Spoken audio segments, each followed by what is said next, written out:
She had 7 seconds to make a decision that would either save her life or destroy it completely. 3 men. 1 platform. Nowhere left to run. So Claire Whitmore did the only thing she could think of. She grabbed the arm of a complete stranger and called him Dad. And the most terrifying part?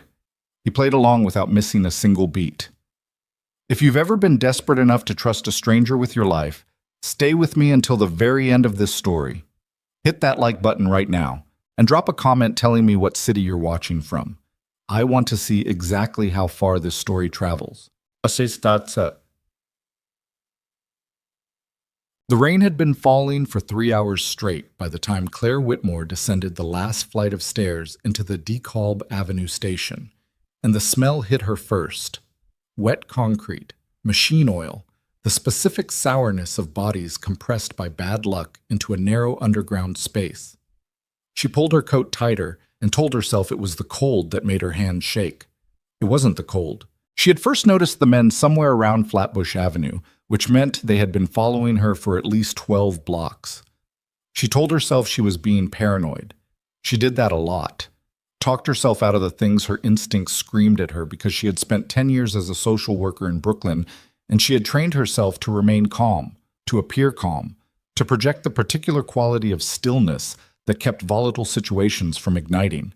She was good at it. She was good at reading rooms, reading people, identifying the moment before something became dangerous. She was reading this moment now, and every cell in her body was telling her to run. The platform was nearly empty.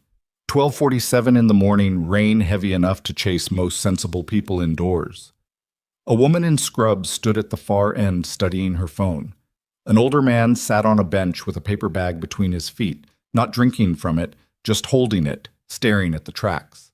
And 3 men, positioned at deliberate angles that a civilian wouldn't notice, that a cop might catch after a moment, that Claire caught immediately because she had spent a decade working in neighborhoods where men positioned themselves exactly like that before they moved on someone. They weren't together. That was the first thing. They wanted to look separate. One near the turnstiles, one at the middle of the platform, one at the far end close enough to the woman in scrubs that his presence would seem coincidental. But their eyes moved in a coordinated pattern. Small check, slow sweep, land on Claire, hold for a half-second too long, drift away. She had seen that pattern once before, years ago, outside a Crown Heights apartment building when she was trying to escort a domestic violence survivor to a shelter van. She had recognized it then. She recognized it now. Her phone was in her bag. She thought about calling the police and understood immediately that making a visible phone call in this moment would accelerate whatever was about to happen. She thought about getting back on the stairs and understood that the man near the turnstiles would intercept her before she reached the top. She thought about screaming and understood that the rain and the trains and the general indifference of New York City at 12:47 in the morning made that option nearly worthless. She had 7 seconds. She knew she had 7 seconds because the man near the middle of the platform had shifted his weight. Barely, just the heel lifting and resetting, and that was the signal. She had seen that too. The weight shift that meant someone was about to stop waiting and start moving. Then she saw him. He was standing at the far edge of the platform, opposite end from the woman in scrubs, positioned near a concrete support column with his back partially to the wall. Tall. The kind of tall that registers before anything else.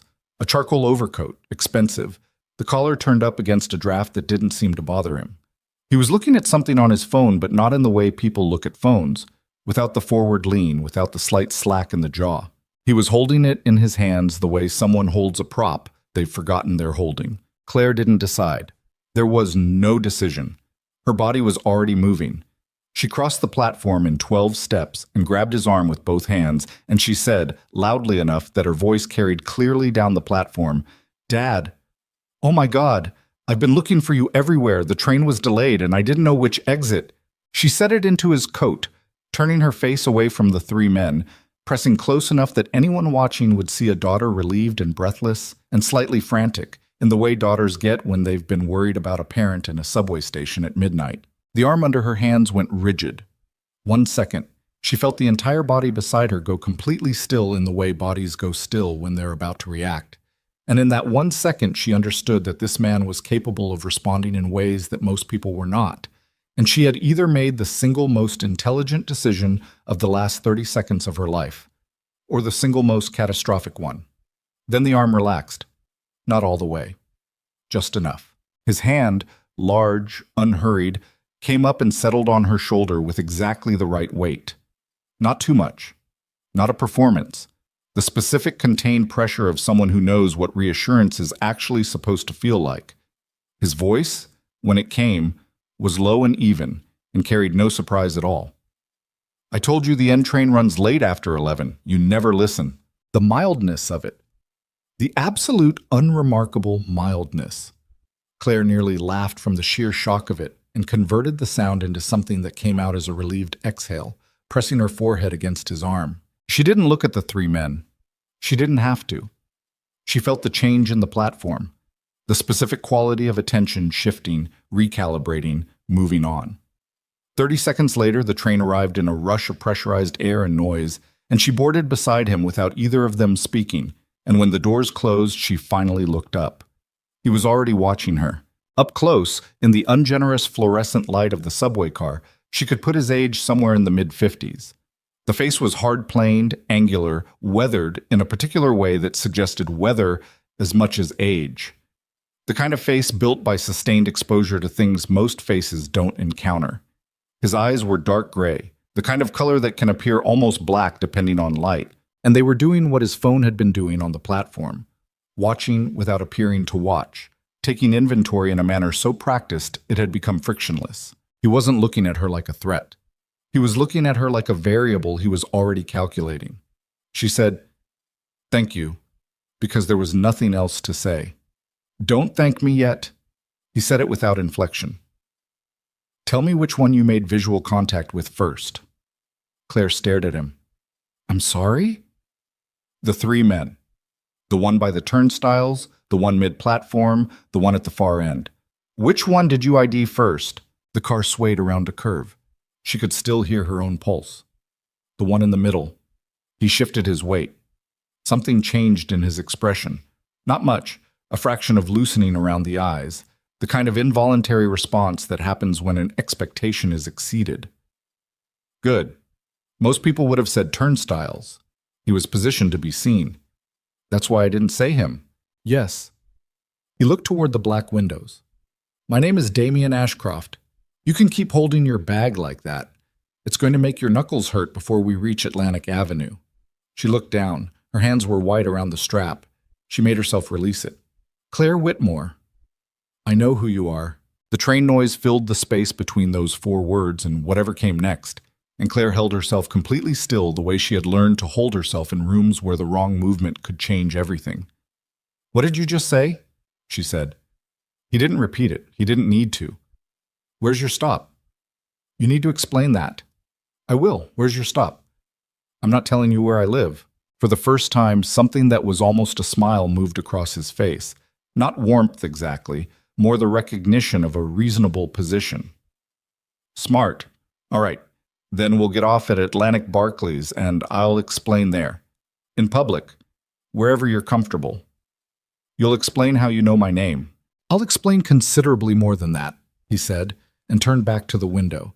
And something in the way he said it made the cold in Claire's chest deepen into something that had nothing to do with temperature. She had spent the last 6 months telling herself she was imagining things. The feeling of being watched on her walk to the office. The car she kept seeing parked on her block with different license plates.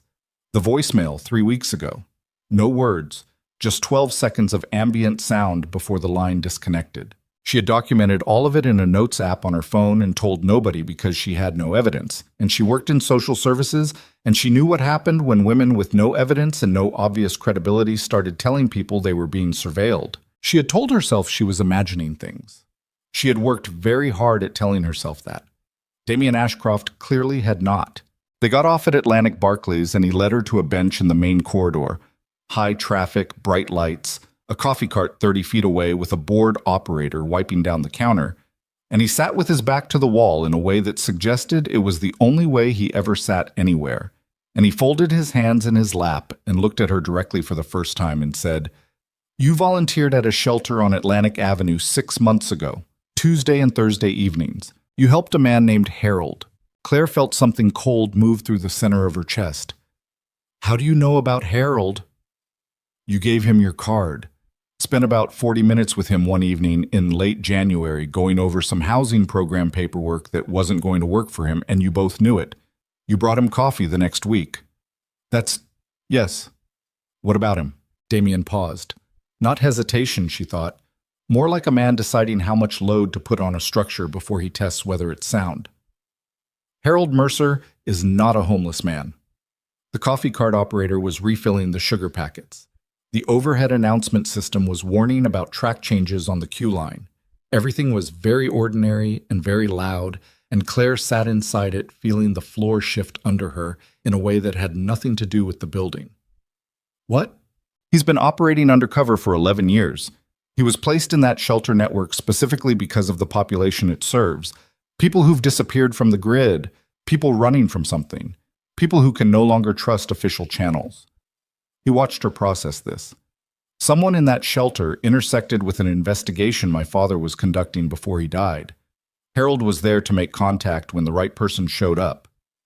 And you think I don't think anything. I know. He reached into the inside pocket of his overcoat and withdrew a photograph and set it on the bench between them.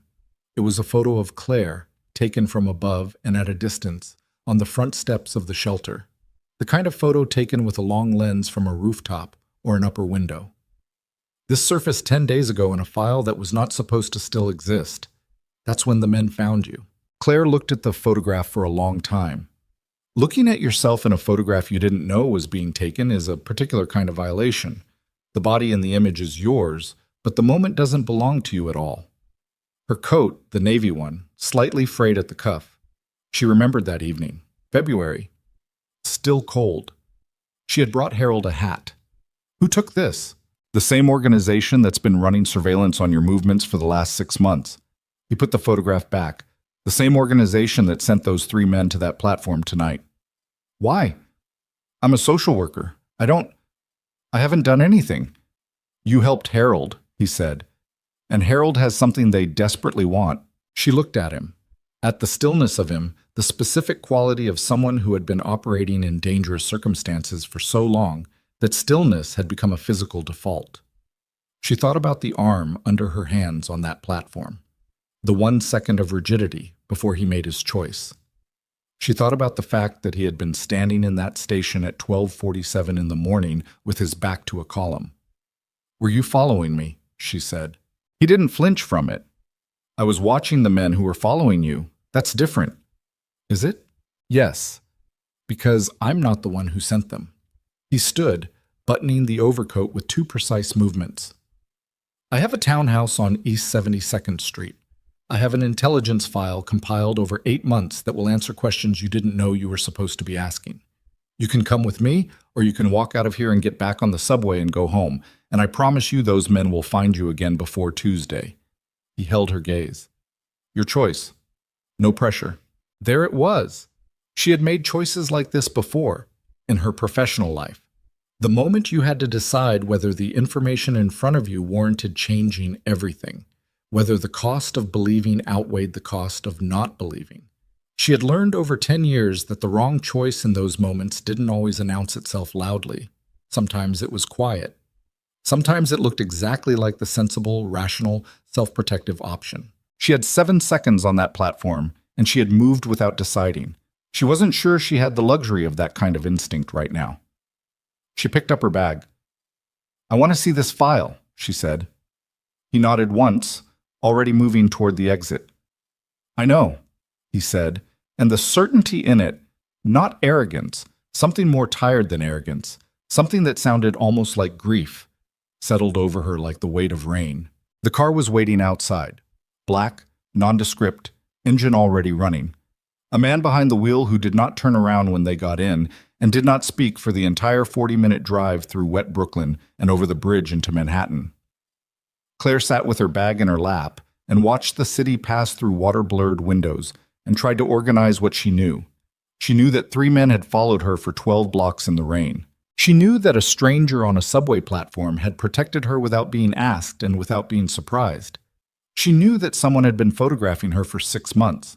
She knew the name Harold Mercer, and she knew the feeling of sitting across from him in a fluorescent-lit shelter common room on a cold February evening, while he looked at housing program paperwork with the specific exhaustion of someone who knew the paperwork didn't matter, who had been through too many programs that didn't matter, who was tired in a way that wasn't physical. She had brought him coffee with 2 sugars because he'd mentioned it once, and she had remembered it because she remembered things about people. That was her job. That was the part of her job she had never been able to turn off. Harold Mercer is not a homeless man. She pressed her thumb into the strap of her bag and felt the edges of that sentence turn in her mind like a key trying to find the shape of a lock she hadn't known existed. The townhouse on East 72nd Street was narrow and tall and dark from the outside, the kind of building that didn't announce itself. Inside it was warm, not aggressively, not the way hotels are warm, but the specific warmth of a space that gets used, that has a functioning radiator and someone who remembers to turn it on. Damien moved through it with the economy of someone who knows exactly where every piece of furniture is in the dark and doesn't need to check. He led her to a room at the back of the 2nd floor, a table, a lamp, and on the table, a file.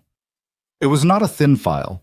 It was 4 inches of paper and photographs and printed documents held together by 2 rubber bands with handwritten index tabs marking sections, and on the front, in precise block lettering, was her name, Claire Whitmore.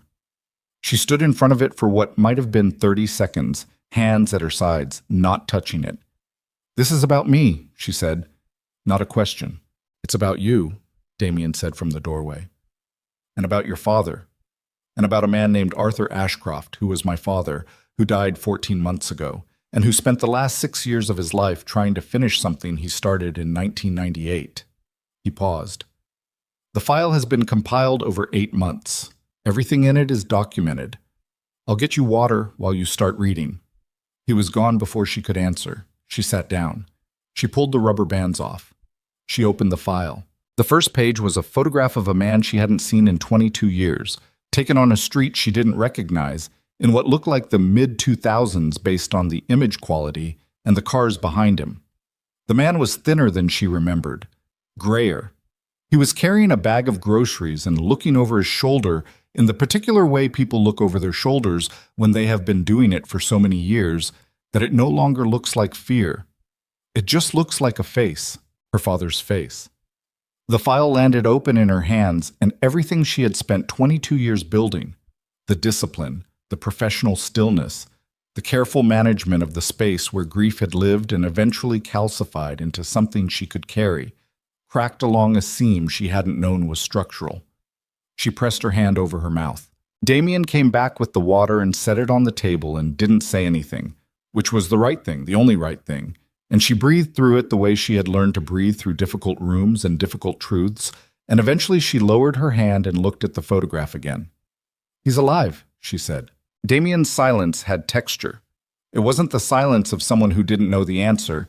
It was the silence of someone measuring how much weight the next sentence needed to carry. "When that photograph was taken," he said carefully. "Yes." Claire kept her eyes on her father's face, on the grocery bag, on the way he was looking over his shoulder. "What does 'when that photograph was taken' mean?" she said, very quietly. "It means," Damien said, "that we need to find Harold Mercer before anyone else does. Because Harold is the only person alive who knows where your father went after that photograph was taken. And whoever sent those men to the platform tonight already knows that Harold has been talking." The lamp buzzed. Rain hit the window behind her. Somewhere in the building, something settled. The specific sound old structures make when the temperature drops. The groan of material contracting around the shape of everything it has been holding for years. Claire Whitmore sat in a room she had never been in a city she had lived in her whole life, holding a file about a father she had buried in her heart at the age of 12, and understood that the lie she had told on a subway platform less than 2 hours ago was not the most dangerous thing that had happened to her tonight. The most dangerous thing was the question she hadn't asked yet, the question that was sitting at the bottom of everything like sediment disturbed after decades of stillness, rising slowly now toward the surface. Why had her father disappeared? And the growing terrible certainty that the answer was going to cost her far more than the question. The file was 340 pages.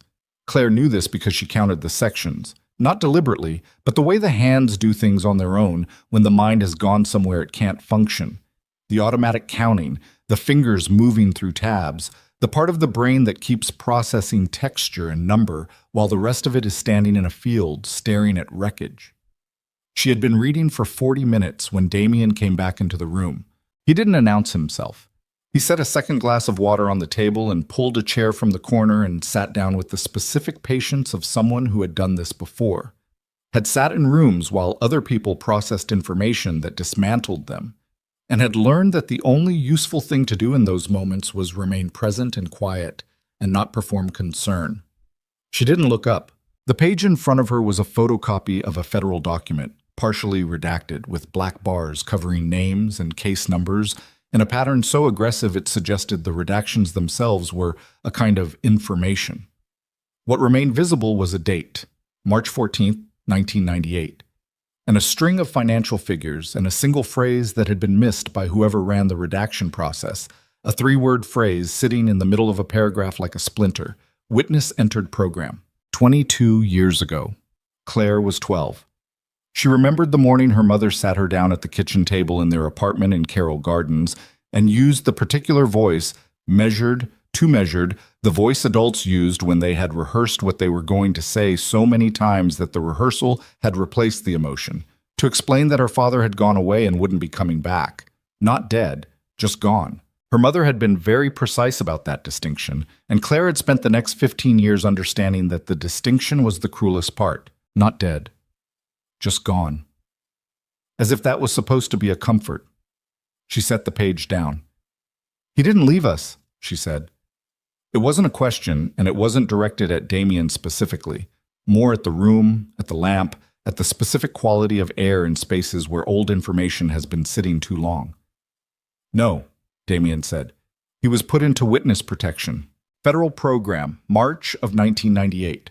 He testified against a financial network that had been operating since the late 80s. Shell companies, offshore accounts, a money laundering apparatus that moved through 17 legitimate businesses in New York and New Jersey. He paused. The network was connected to people with significant influence over law enforcement and the judiciary. The case nearly didn't happen. Your father was the reason it did. He never told us. He couldn't. He could have. She stopped. She pressed two fingers against the bridge of her nose and held them there. The pressure helped. She had learned that in crisis intervention training years ago, the specific application of physical sensation to interrupt a cognitive spiral. He could have found a way to tell us he was alive. Contact would have put you at risk. Damien's voice was even, not cold. The network didn't dissolve after the initial investigation. It restructured. The people at the top were never fully exposed. They spent the next decade looking for anyone who could be used as leverage against the remaining witnesses. So he stayed away to protect us. Yes. And my mother spent 19 years thinking he just... She stopped again. The word she was about to use was one she only let herself use alone, late at night, in the specific privacy of her own anger. She pulled it back. My mother is gone. She died in 2019. She never knew. Damien didn't say he was sorry. She was glad he didn't. She had heard enough condolences about her mother to understand that they were primarily for the comfort of the person saying them. The file, she said, making herself breathe through her nose, making herself slow down. It documents all of this? Most of it. My father spent 6 years reconstructing the timeline from the outside. He was a private security strategist, had been for 30 years. He had government contacts, former agency contacts, people who owed him the kind of favors that don't get repaid in money. He reached across and turned several pages forward in the file to a section with a red index tab. Your father and my father knew each other. They met in 1995 through a mutual contact in a financial crimes task force that never became official. They stayed in contact after your father went into the program. Not frequently, not obviously, but the contact existed. He paused. My father was the one who helped your father disappear. He knew the protocol because he had built protocols like it for other people. When your father needed to vanish completely, he called Arthur Ashcroft. Claire looked at the red tab section. Letters, handwritten, on plain paper with no letterhead. The handwriting was unfamiliar in its adult form, but she recognized the particular way the lowercase r was constructed. It had always looked more like a small V with a curved top. and the recognition hit her somewhere below the sternum, swift and violent and private. She closed the section. "I need a minute," she said. "Take whatever you need." "I don't mean—" She stood up, the chair scraped. "I need to be somewhere that isn't this room for 60 seconds. Bathrooms across the hall. There's a kitchen downstairs if you want something other than water." She walked out. She went across the hall and stood in the bathroom with the door closed and the light on and her hands braced on either side of the sink and looked at herself in the mirror for approximately 30 seconds. Her face looked the way it always looked in mirrors when she was managing something large, slightly compressed, the muscles around the jaw doing the specific invisible work of holding a structure in place. She had been told she was hard to read. She took no pride in it. It was the scar tissue of a profession that required you to absorb other people's trauma without visibly accumulating your own. She ran cold water over her wrists, dried them, went back across the hall. Damien was on his feet when she came back in, standing at the window, his phone to his ear. He heard her come in and said into the phone, "I'll call you back," and ended the call before whoever was on the other end could respond. "Who is that?" Claire said. "Someone monitoring the area around your apartment." The air shifted. "You have someone watching my building. Since last Thursday." He pocketed the phone. "There's been a car running a rotating position on your block for 9 days. Different vehicles, same 4-hour window, 2 to 6 a.m. Someone's doing interval surveillance." The cold came back. Not panic. She was too trained for panic, had routed it out of herself years ago, the way you reroute plumbing, sending it somewhere else, somewhere it couldn't flood the floor. But the specific variety of cold that settles in when a thing you suspected becomes a thing that is confirmed. 9 days, she said. "Yes. You've been monitoring my building for 9 days, and you didn't—" She stopped, looked at him. "You knew they were closing in, and you waited until tonight. I was waiting for them to make a move so I could identify their contact point. If I'd pulled you out early, we'd lose the trail. You used me as bait." It came out quieter than she intended. Quieter was worse, and she knew it was worse, and she let it sit between them exactly as quiet as it was. He didn't look away. "I used the surveillance operation they were already running as an intelligence opportunity. You were never in danger inside your apartment. Tonight on the platform, I was completely alone and 3 men had me cornered, and you were standing 40 feet away watching it develop. I was there. After I ran to you. After I made the call." She could hear her own pulse in her ears. Not racing, steady, the specific rhythm of controlled anger which was in some ways louder than the racing kind. "What if I hadn't seen you? What if I'd gone up the stairs?" "The man at the turnstiles would have been intercepted before you reached the top." "By who?" "I don't work alone." The silence expanded, and they stood inside it on opposite sides of the table, and Claire understood that she was looking at a man who had spent his entire adult life making operational decisions in which individual people were variables, and that he had spent the same career getting better and better at managing those variables with minimum exposure, and that what felt to her like a profound moral transgression felt to him like standard methodology. She also understood that he had, in fact, been there, that the arm under her hands had been real, and the weight on her shoulder had been real, and she was standing in this townhouse, intact, instead of somewhere else, and that somewhere else did not bear thinking about in detail. "Don't do it again," she said. The situation determined, "Don't do it again," she said, harder. "If you're making decisions that involve my safety, I'm part of that conversation. I'm not an asset. I'm a person." Something moved across his face, not quite the fractional loosening she'd seen on the subway.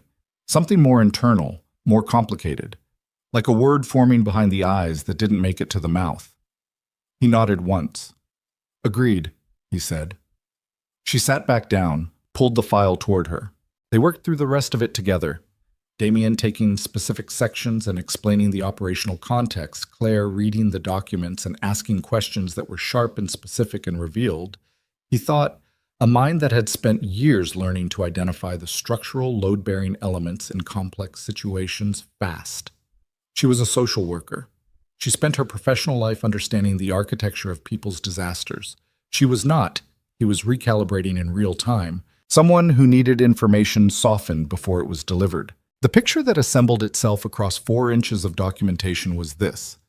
In 1998, a man named Thomas Whitmore, Claire's father, had worked as a forensic accountant contracted to an insurance oversight body. In the course of a routine audit, he had identified a pattern of financial flows through 7 companies that suggested coordinated fraud on a scale that exceeded anything that body was equipped to pursue. He had escalated it. The escalation had been buried twice.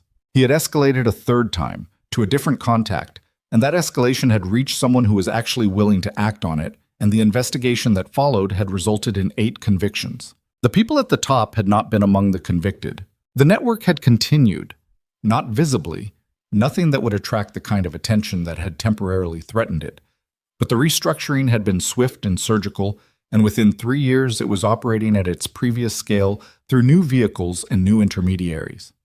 Thomas Whitmore, in witness protection in a city in the middle of the country that the file did not name, had continued to document what he could from a distance, maintaining a careful, deniable correspondence with Arthur Ashcroft, until approximately 4 years ago, when the correspondence stopped. 4 years ago, Claire said, that's when the last letter in the file is dated November of 2021. After that, nothing. What happened in November of 2021? We don't know. My father spent the following 8 months trying to find out, and then he had a stroke in the summer of 2022 and was incapacitated for 4 months, and by the time he recovered enough to continue, the trail had been cold for a year. Damien had both hands flat on the table and was looking at the file with the specific expression of someone reviewing a defeat they've had to learn to live with. He died 14 months ago. He left me everything he'd compiled. It took me another 8 months to understand enough of it to know what the next step was. Harold Mercer. Harold was placed in that shelter network because my father believed, based on the last communication he received from your father, that someone fitting a very specific profile would eventually show up at a shelter on Atlantic Avenue. Someone connected to Thomas Whitmore, trusted by him at a distance, someone who could be passed a key piece of evidence without either party necessarily understanding what was being transferred. Claire was very still. What does that mean?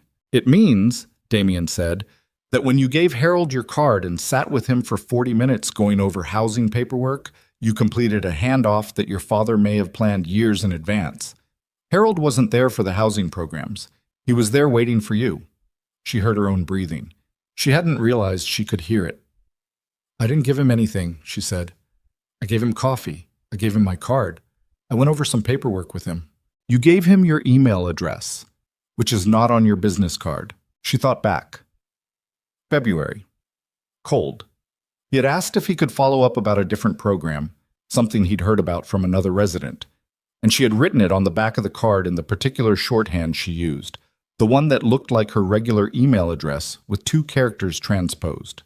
The one she used when she wasn't sure about a situation and didn't want to give out the real one, but also didn't want to close a door on someone who might need help.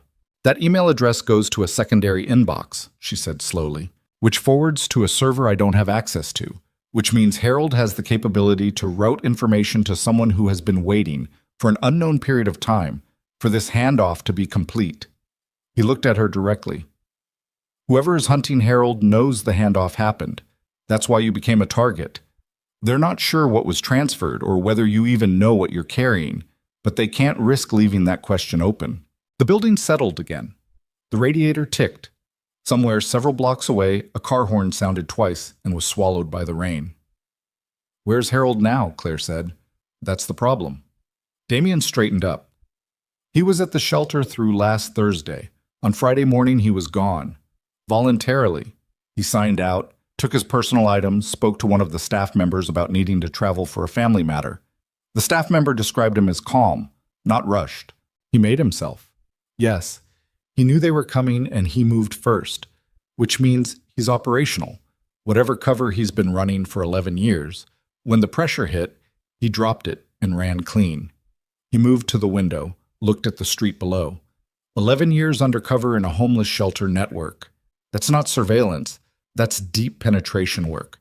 The question is who he's actually working for, because the organization that placed him there officially closed in 2009. Officially? Yes. So he's a ghost working for a ghost organization trying to complete an operation started by two men who are both dead or missing. She rubbed her face with both hands. The pressure again, the physical interrupt. That's what we're dealing with. Approximately. And the people hunting him are the same network your father exposed in 1998. Third generation by now. Cleaner, smarter, better insulated. The original leadership has cycled out through deaths and retirements, but the architecture remains, and someone at the top of that architecture has enough reach to run multi-person surveillance on a Brooklyn social worker for 9 days without attracting attention. He turned from the window. Meaning they have law enforcement contact, at some level. We don't know which level. Claire sat with this for a moment and then said, very flatly, so we can't go to the police. Not without knowing exactly who we're talking to and who they're talking to. He crossed back to the table. My contacts are in the private sector. I have 2 former federal investigators who work independently now. One of them has been helping me with the file for the past 4 months. I trust them the way I trust anything, provisionally, with verification. That's a very lonely way to operate. It keeps you alive. She looked at him. The hard planes, the gray eyes doing their constant inventory, the specific posture of someone who had decided at some point that physical stillness was the most useful thing he had to offer any situation. She thought about what it meant to spend a career in the architecture of other people's safety, while building nothing around yourself that could be used against you. She thought about her father, looking over his shoulder in a parking lot in a city the file didn't name. I need to check that secondary inbox, she said. I know. Do you have a secure device? He went to the desk in the corner and opened a drawer and withdrew a laptop. Not new. Deliberately not new, the kind of machine that didn't announce itself, and set it on the table and turned it toward her.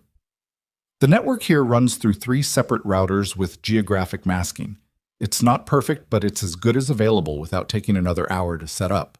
She opened the laptop, went to the secondary inbox. There were 14 messages. 13 of them were spam that had leaked through the filter over the past several months. The 14th had arrived 6 days ago. No subject line. The sender address was a string of random characters that resolved to a domain she didn't recognize. The body of the message was 11 words. St. Catherine's on Hicks Street, Tuesday at noon. Come alone. Bring nothing. She read it twice, turned the laptop so Damien could see it. He read it again. His jaw set in a way she hadn't seen before. Not anger, something more structural, the setting of something that had been held loose and was now being locked into place. St. Catherine's, she said. That's a... She stopped. Church, he said. In Cobble Hill. Tuesday is tomorrow. Yes. He wants me to come alone. Yes. He was still looking at the screen. He's not going to get that. He specified because he's been undercover for 11 years and he defaults to operational caution. But if those men on the platform tonight have any ability to monitor your communications, and the fact that they found you at DeKalb at 12:47 suggests they have at least some intelligence on your movements, then this message may already be compromised. Which means if I show up tomorrow, they may already know where Harold is going to be. He straightened. Or they don't have the message and they're going to follow you there. Either way, you can't go in without support. And if Harold sees you, he won't. You don't know. He'll make me in 30 seconds if I walk in behind you, Damien said flatly. I know that. I'm not talking about walking in behind you. I'm talking about coverage, exterior, someone watching the approaches before you arrive, someone watching the exits. If those men move on the church, we see it before it becomes a problem inside. She thought about the word problem, about the specific way he used it to describe what she suspected were scenarios that had very little to do with problems in the ordinary sense of the word. You've done this before, she said. Protective operations. Yes, for 23 years. For who? For whoever needed it badly enough to pay for it honestly. He held her gaze. Your father trusted mine. That's the only reference I can offer you, and I understand if it's not enough. It wasn't enough. It was also, she recognized with the specific clarity that comes at 1:30 in the morning after the kind of night she'd had, the most she was going to get. I need to sleep, she said, for a few hours. I can't process anything else right now. There's a room on the third floor. Lock works from the inside. He said it without inflection, without the particular shade of reassurance that would have felt like condescension. Just information. She closed the laptop. Stood. Looked at the file on the table. 340 pages of the life her father had lived without her, assembled by a dead man and handed to this stranger in a charcoal overcoat who had stood on a subway platform in the rain and waited for the right moment. The message might be compromised, she said, but we're going anyway. Yes, because it's the only lead we have. Because Harold is the only person alive who knows what your father left behind, he said. And whoever is running those 3 men is going to reach the same conclusion before Tuesday at noon if they haven't already. She picked up her bag, started for the door. Claire.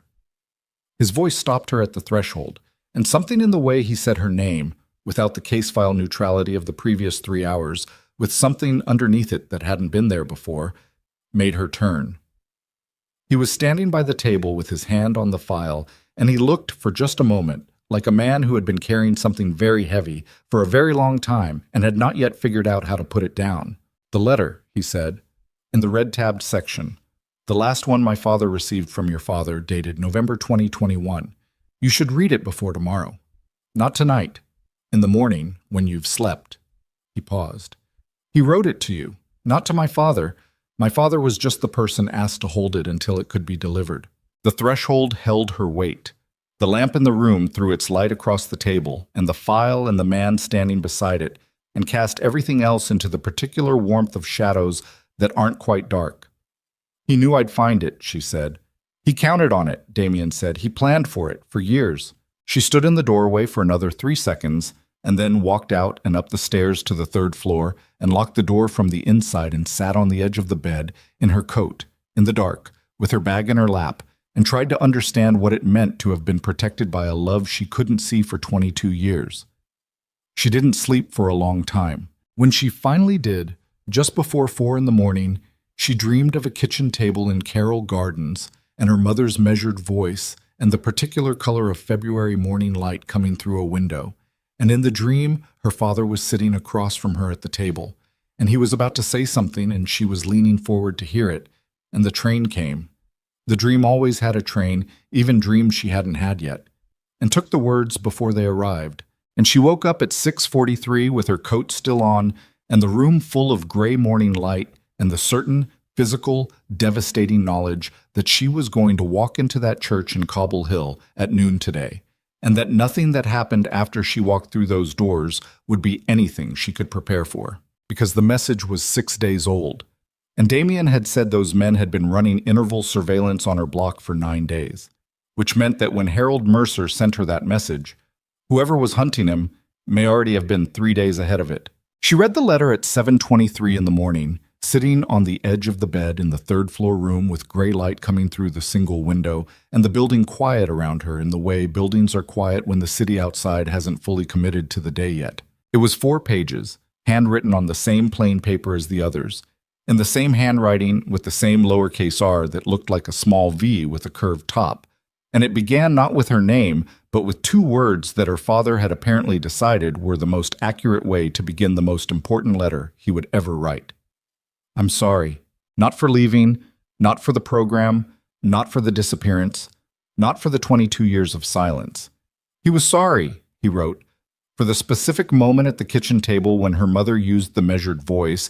He knew it had been measured, he wrote, because he had asked her to keep it measured, had asked her in the last phone call they were permitted to keep Claire from seeing panic, where there wasn't any, and for the fact that he had not found a way to tell Claire directly that the leaving was not abandonment, that it was the opposite of abandonment, that everything he had done from March of 1998 forward was the most committed act of presence he knew how to perform. She read that paragraph 3 times, then she kept reading. The letter explained what the file documented, but in the language of a father rather than an operative. The network he had exposed. The people who had not been exposed. The years in a city she still didn't know the name of, working a job she didn't know the nature of, watching from a distance through channels so indirect that the information arrived to him weeks old and sometimes months old.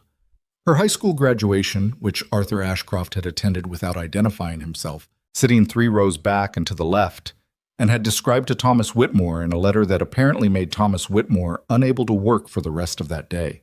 Her hiring at the social services agency in Brooklyn, which had reached him through the same indirect channel and which he described as the moment he understood she had become someone he would have chosen to know even if she hadn't been his daughter. She stopped at that sentence. Let it sit. Then the letter shifted. The last page and a half was not about the past. It was operational, precise, written in a register that didn't match the first 2.5 pages except in the handwriting. The shift was jarring, the way it's jarring when you realize partway through a conversation that the person you're talking to has been performing one thing while thinking something entirely different. Harold has a storage unit, old railroad infrastructure where the Gowanus meets the river access road. You'll know the building because it has a rusted green door and the unit number is painted in white above it, not on it. Inside is everything I couldn't transmit, everything the original case missed, everything you need to finish this. Harold has the key, but he won't give it to you directly. He'll give it to you only after he's certain you weren't followed, and only after you give him a phrase that I'm going to give you now, and you cannot write this down anywhere except in your memory, because if it's written anywhere, it becomes a vulnerability. The phrase was 4 words. She read them once, folded them into the part of her brain where she kept things she needed to hold without holding them, case numbers, client addresses, the particular details of situations where documentation was dangerous. And then she read the rest of the letter. The person who restructured the network after the 1998 exposure is not who the file suggests. My original testimony identified the operational leadership. What I didn't know in 1998, what I found out 7 years later, and what I've spent 14 years trying to find a way to prove, is that the operational leadership was managed by someone above them who was never visible in the structure because he designed the structure himself. He built it with his own absence in mind. His name is not in any of the documents Arthur has. His name is in the storage unit. Everything is in the storage unit. Get to Harold. Get the key. Finish what I started. I love you. I'm sorry it took this long to say it where you could hear it. She sat with the letter in her hands for approximately 4 minutes, and then she folded it along its original creases and put it in the inside pocket of her coat against her sternum and stood up. The face in the bathroom mirror looked the same as it had at 1:30 in the morning. That surprised her slightly. She had expected it to look different, expected some visible evidence of the reconfiguration that had happened overnight, the way the architecture of her understanding of her own life had been quietly demolished and was now being rebuilt around a different load-bearing structure. But the face was the same.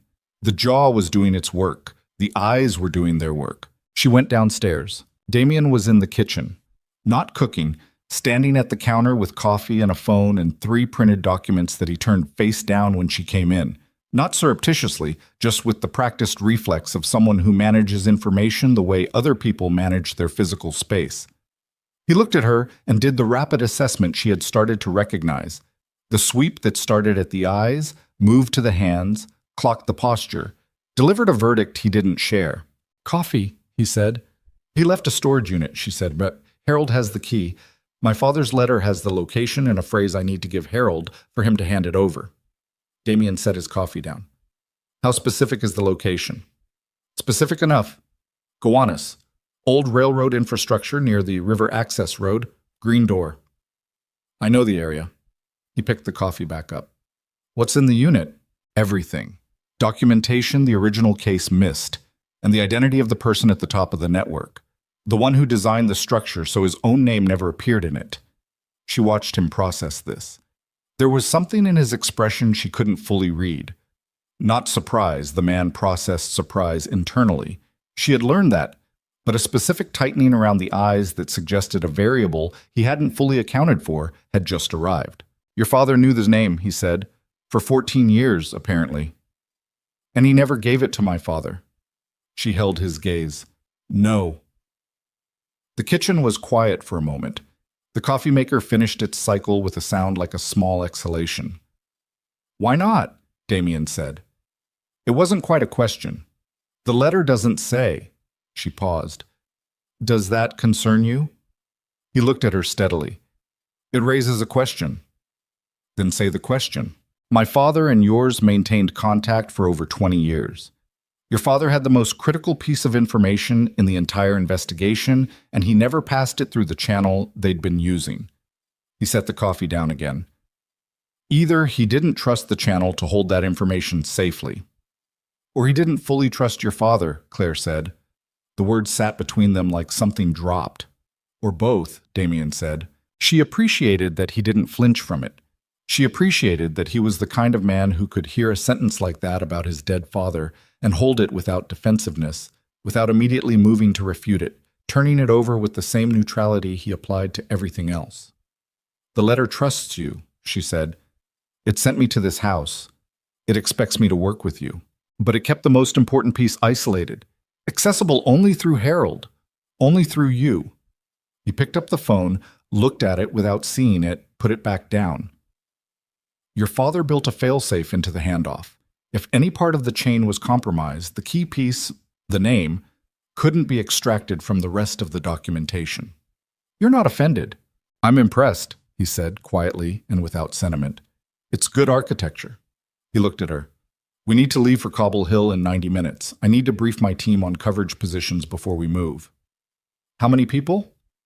3, exterior only. You walk in alone, make contact with Harold, get the key, exit through the side door on Hicks Street and turn left. My people will have eyes on the church from 2 blocks in every direction from 11:15 forward. And if something goes wrong inside, define wrong. If those men are already there, if Harold's been taken, if the whole thing is a setup. He looked at her with the gray eyes that were almost black in the kitchen light. Then you don't go in, he said. If anything on the approach looks wrong, vehicles you've seen before, positioning that doesn't fit foot traffic, anyone who clocks you more than once, you abort. You keep walking. You call me. And we lose Harold. We don't lose Harold. We regroup, and we find another approach. We lose time, she said, which is the same thing. He held her gaze for 3 seconds and then nodded once, conceding the point the way he conceded all points, completely, without residual argument. Don't abort unless you're certain, he said. Trust your read. She trusted her read. She had been trusting it for 10 years, and it had gotten her through situations that would have broken less calibrated people. She drank the coffee he handed her and ate the toast he put on a plate and didn't without asking her. And they sat at the kitchen table in the gray Tuesday morning light and went over the approach to the church 3 times until the variables felt like variables she could manage. At 10:55, she walked out of the townhouse alone. The morning was cold and clear. The rain from the night before dried off the pavement. The light, that particular sharp New York City October light, that made everything look slightly more vivid than it was. She took the subway, not from habit, but because it was the fastest route, and because Damien had said a car in that neighborhood, at that hour, would be visible in ways the subway wasn't. And she sat in the car with her hands in her pockets and the letter against her sternum and the 4-word phrase folded into the back of her mind, like something she was keeping her thumb on. The church on Hicks Street was a narrow building set back slightly from the sidewalk. The stone facade, the color of old rain, the steps worn smooth. At 11:49, she came around the corner from Atlantic Avenue and began the slow approach, doing what Damien had told her to do. Checking parked vehicles, checking window positions, noting the 2 men on the corner who were smoking and talking and whose body language had nothing operational about it, noting the woman walking a dog across the street who had not looked up. Nothing positioned, nothing watching in the coordinated pattern she now knew how to recognize. She climbed the steps and went inside. The interior was dim and cool and smelled of old stone and candle wax, and the specific still quality of a space that absorbs sound rather than reflecting it. There were 3 people in the pews, an elderly woman near the front, motionless, a man in his 40s with a notebook, sketching something, a figure at the far end of the last row, positioned against the wall, hood of a gray sweatshirt up despite being indoors. She walked to the last row and sat down 2 feet from the figure and didn't look directly at him. Harold Mercer looked worse than he had in February. That was the first thing. The specific quality of deterioration that happens to a person running on 4 hours of sleep for an extended period, the skin gone gray at the temples, the eyes recessed in a way that suggested sustained vigilance extracting its physical toll. He was thinner. His hands, folded in his lap, were absolutely still in the way hands are still when stillness is an active choice rather than a resting state. "You were followed," he said. Very quiet. not looking at her. Her pulse kicked. I wasn't. I checked the approach twice. Not today, 6 months ago. When you left the shelter the second Tuesday you volunteered, there was a vehicle on Atlantic Avenue that ran your plates. She made herself breathe. How do you know that? Because I was watching for it. He shifted slightly, and she could see his profile. The jaw, the set of it, the horizontal compression of someone containing something large. I knew when I gave you that email address that it might trigger surveillance on you. I made a judgment call. I've been watching for consequences ever since. You made a judgment call that put me in danger without telling me. Yes. She held the anger and kept her voice at the same level as his. We can talk about that later. I read my father's letter. A pause. Barely a second. He told you about me. He told me you have the key. He told you to come alone. I'm alone. She left the rest of that sentence in the air where Harold could look at it and decide what it meant. He turned his head and looked at her directly for the first time since she sat down. The eyes were the same as she remembered. The exhaustion behind them was the same, actually, she realized now. Not the exhaustion of a homeless man, but the exhaustion of a person maintaining a sustained performance with no visible end date, which was a specific and recognizable variety of tired. The phrase, he said. She said the 4 words her father had written. Harold looked at her for 2 full seconds. Then he reached into the front pocket of the sweatshirt and withdrew a key on a plain ring. Small, the kind used for padlocks, with a white label on which 3 numbers had been written in faded ink, and held it in his closed fist between them without yet releasing it. The unit has a secondary lock, he said. Not the padlock. Inside the unit, on the back wall, there's a panel that looks like a fuse box. It's not. It needs a 6-digit code. Your father told me the code to give you only if you said the phrase correctly. Then give it to me. I need to know who's outside first. She held his gaze. Protective coverage, 3 people. They're not going to move on the church. Something in Harold's face shifted. Not surprise, more the particular expression of a person confirming a suspicion they had decided to act against. Ashcroft's people. Yes. You're working with Damien Ashcroft. His father knew mine. I know what his father knew. Harold looked back toward the front of the church. His jaw worked once, a small involuntary movement, the physical residue of something he was deciding whether to say. Arthur Ashcroft was a good man. He was also a man who thought he understood your father's investigation better than he did. He made an assumption, early on, about the identity of the person at the top of the network. That assumption shaped everything he compiled. He paused. He was wrong. The cold in Claire's chest moved. The file is wrong? Not the file, the conclusion the file points toward. Harold turned back to her. Arthur Ashcroft spent 6 years documenting the network. He identified the operational leadership correctly. He identified the financial architecture correctly. But the figure he believed was directing everything from the top, the name he thought he was building toward, is a decoy. He was pointed at that name deliberately 12 years ago by someone who needed Arthur's investigation to go in a specific direction. Toptim? Dismiss but subdet. The elderly woman near the front rose and moved slowly toward the side exit without looking back. The man with the notebook was still sketching. The light from the high windows moved slightly as a cloud shifted. Who pointed him there? Claire said. Someone close to him. Someone who had access to his research and enough trust to redirect it without being questioned. Harold's voice dropped another half register. Your father found out 4 years ago. That's why the correspondence stopped. He couldn't tell Arthur without revealing that Arthur's closest professional contact had been feeding him false direction for a decade.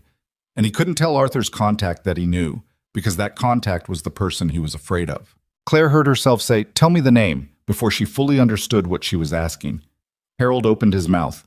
The door at the side of the church opened. Not the front door, the side door, the one Damien had told her to exit through, the one on Hicks Street.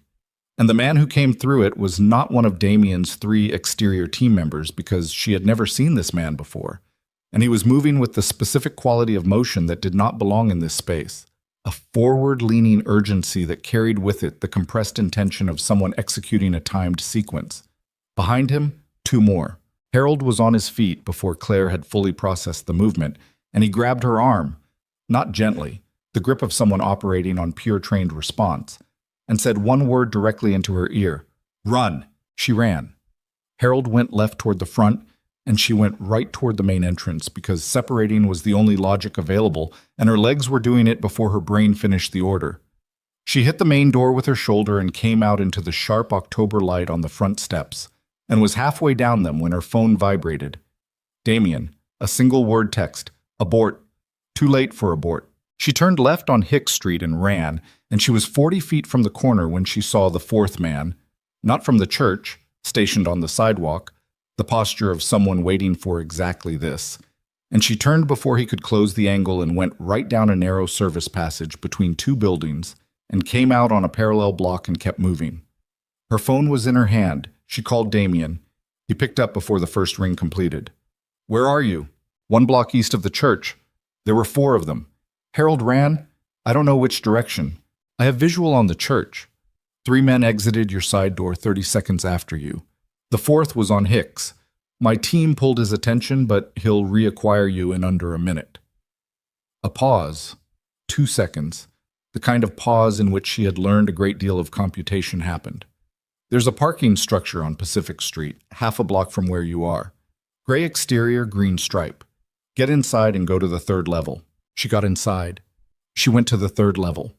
The parking structure smelled of exhaust and concrete, and the particular staleness of enclosed spaces, and she stood between 2 parked cars with her back to a pillar and made herself breathe in for 4 counts and out for 4 counts and assessed what she had. She had the key. Harold had pressed it into her hand in the moment before he told her to run. She hadn't registered it happening, but it was there in her right fist, the small key on the plain ring, the 3 numbers on the white label. She did not have the 6-digit code for the secondary lock. She did not have the name Harold had been about to say. And she didn't know if Harold was still running or if they had him. And if they had him, the code and the name were gone.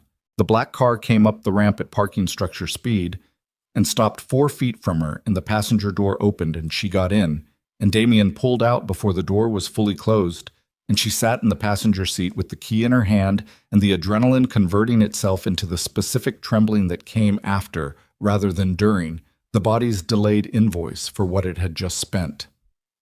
They were already inside, she said. Yes. How? That's the question. His voice was flat, but underneath the flatness was something she hadn't heard before.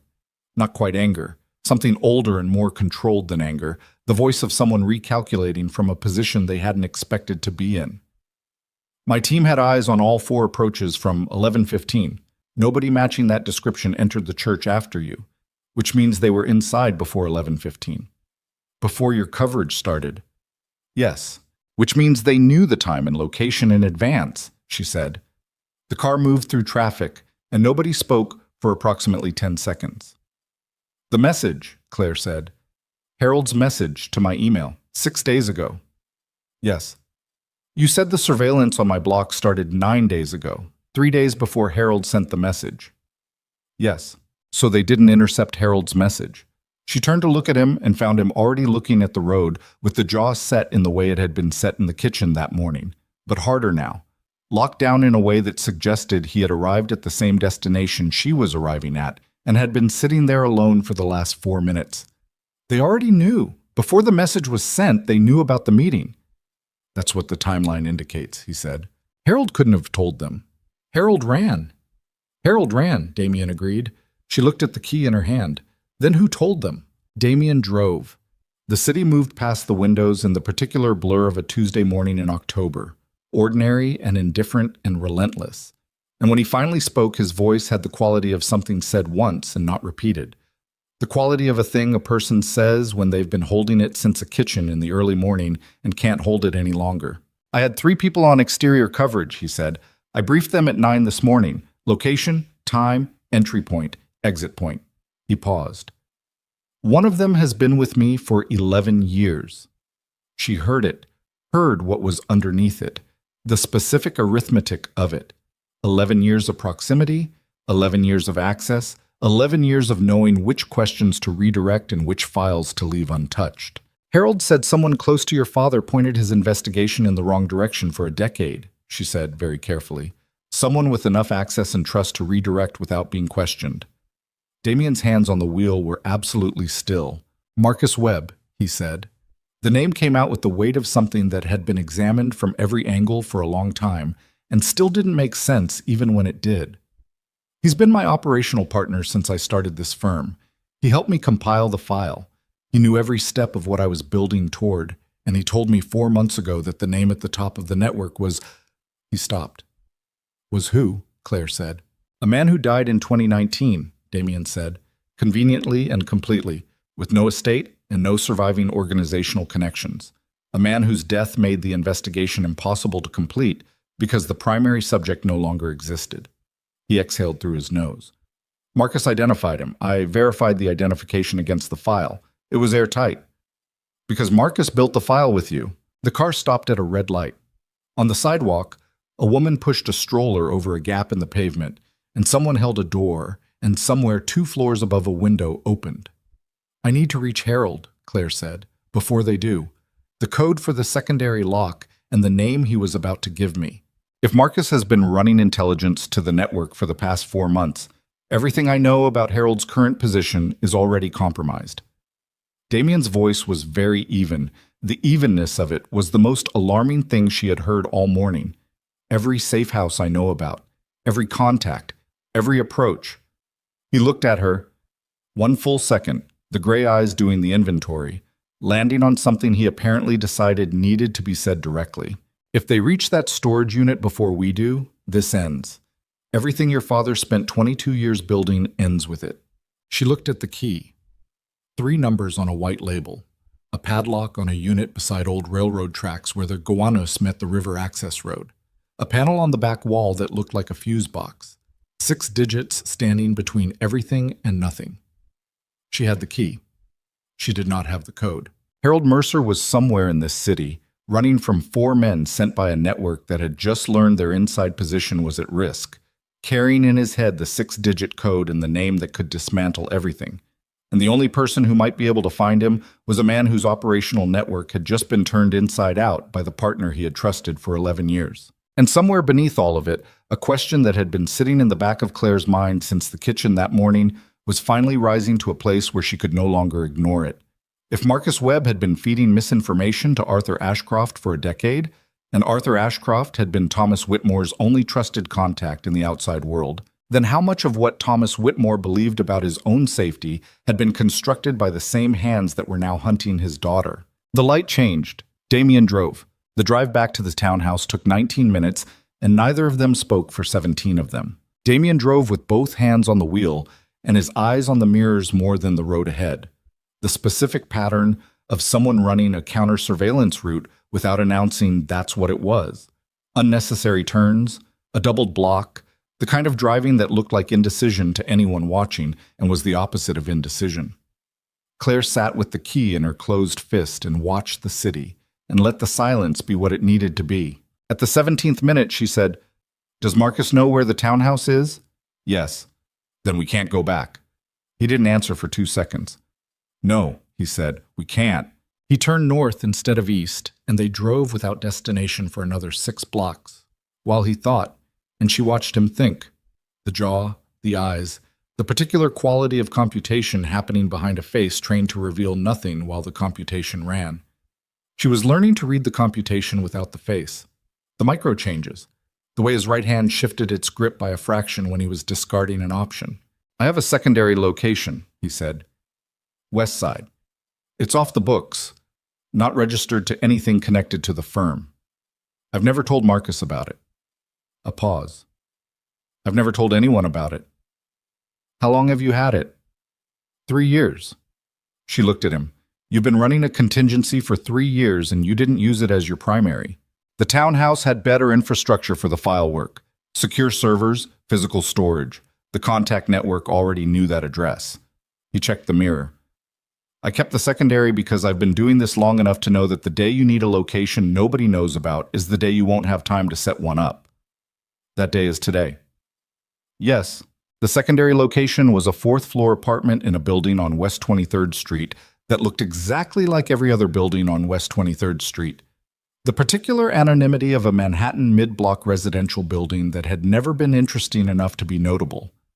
The apartment inside was spare to the point of austerity. A table, 4 chairs, a couch, a kitchen with a working coffee maker, and not much else. 2 laptops in a fireproof case under the table.